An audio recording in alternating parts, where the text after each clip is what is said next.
Hey there, cats and kitties. I am the Blues Man, Johnny Blues, and with this video, I'll be discussing my thoughts on episode 8 of the anime series, Everything Becomes F, The Perfect Insider. And I gotta be honest, not a lot happening in this episode, but some interesting character dynamics going on between Saikawa and Nishina Sono, and that's really the bread and butter for me at this point. Like, seeing their characters coming closer together in a sense, not quite ship-worthy necessarily, but I am very much liking their closeness, ever since this revelation in the previous episode, and Nishina Sono is still very much, impacted by that, revealing this memory in the past and wanting to confront and even apologize to Saikawa for this act of, just abuse as she sees it, lashing out at him after the strife of losing her family and having to confront that and everything. If we take it at face value, one of my speculations in the previous episode discussion video was, what if this is all a product of Nishina Sono's mind? But I'm angling away from that once again with sort of the discussion unfolding throughout this episode. It seems that Saikawa may be spurred on by the idea of what a Trojan is in the, computer framework, the virus framework, and how it supplants itself inside your system and then has these derogatory effects that it unleashes while not necessarily being detected as a virus, as a problem.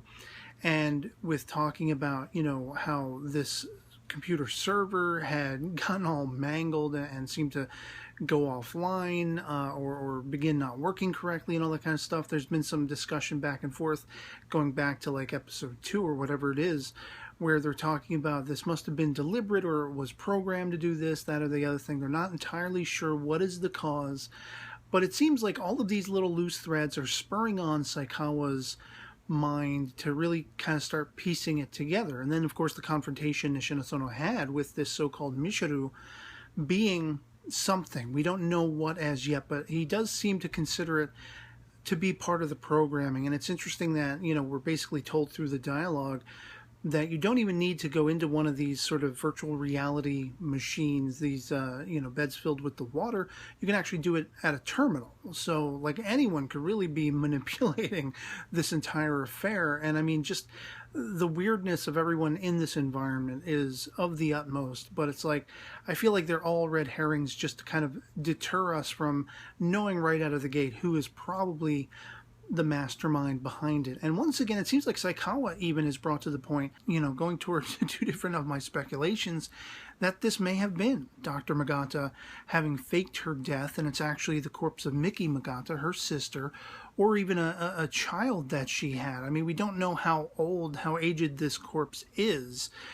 And it just, the fact that it looked like Magata Shiki, that is to say, there's so much talk about them looking similar. And you think of, Nishina Sono's own words talking about, well, she was thinner, she was taller. Over time, if she's living in captivity, you're not going to see her progression of growth.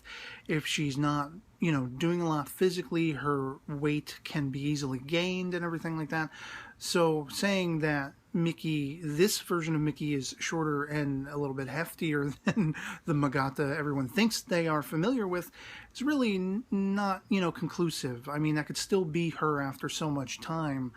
And so I feel like that could be one of these two aspects. The other being, if this series, I'm really calling into question, because I'm just not sure how much closer this series is to a psychological thriller as opposed to a Ghost in the Shell kind of framework where you can actually legitimately be dealing with AI, computer programming and hacking and all that kind of stuff, or if this is all just pre-programmed. Maybe it's made to look like a sort of Ghost in the Shell aesthetic where these, computers and systems are working of their own accord. They have their own artificial intelligence. And perhaps an extension of that would be to imply that, Magata Shiki could have implanted her mentality, her personality into a computer, into a framework. I'm just not convinced that this series is that far along technologically. I feel like it's trying to give us that impression, but I feel like it may be misleading us along those lines. I just haven't seen enough. Apart from the 3D virtual reality beds with water in them and everything, I haven't seen enough beyond that to really feel like I can believe that in this flesh and blood world the technology exists to create a supernormal, super powerful AI that can manipulate everything, or that can, siphon the soul out of a body. In Shiki's case, whether she believes it to be true or not, it's more a matter of whether she believed it to be true rather than it actually being possible. But I feel like less and less likely is it a technological thing. I feel like all the technological stuff that's going on is just part and parcel with the manipulation game that Magato Shiki was after. And so that's where I'm left by the end. I'm still aligning toward the idea. It seems like Saikawa himself is aligning toward the idea that maybe there's been some misdirection, and maybe Miki is Shiki and everything like that.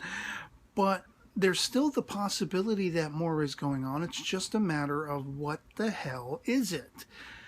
So this episode was much more character-oriented between, as I say, Saikawa and Shinosono, and less mystery-oriented, though I do feel we were peppered throughout the episode with aspects that will probably lead up to the conclusion. It's just, there really wasn't a lot to go on along those lines. And so I really can't discredit the episode because, it kept me very much attuned and drawn in to that communicative back and forth going on between Shinosono and Saikawa. And I really like them together. I like seeing them together. I like their partnership. I don't really suppose it will ever grow into anything romantic. I think it'll be a friendship, and it'll be something probably where this romantic interest on Shinosono's part, comes up every now and then, but I don't think there's ever going to necessarily be anything there along those lines between them. But that remains to be seen. It would be interesting to see them hook up in a sense. But that was really what kept me attuned to this episode. The mystery aspects really haven't added or taken away anything from where I've been left speculation-wise, and it's just a matter of finally getting to the bottom of this and seeing what it is. And I'm only going to be able to really gauge whether I'm satisfied by what the conclusion is when it finally happens. If it aligns to something I've speculated, if it is completely way off base from anything I've speculated, I'm going to take it at face value as best as I can, and I'll gauge it then whether I feel like, oh, this was worth the wait, this was expertly built up to, or if it's going to just falter and I'm going to feel like, this was so stupid. Like, why did we waste all this time to get to this stupid conclusion? I'm not going to know that until we're finally there. So, but I'd love to hear from you guys in the comments below if you enjoyed the character interaction between Shinosono and Saikawa as much as I did in this episode, and thought it was weird and fascinating for all of its, lacking progression in the mystery aspect.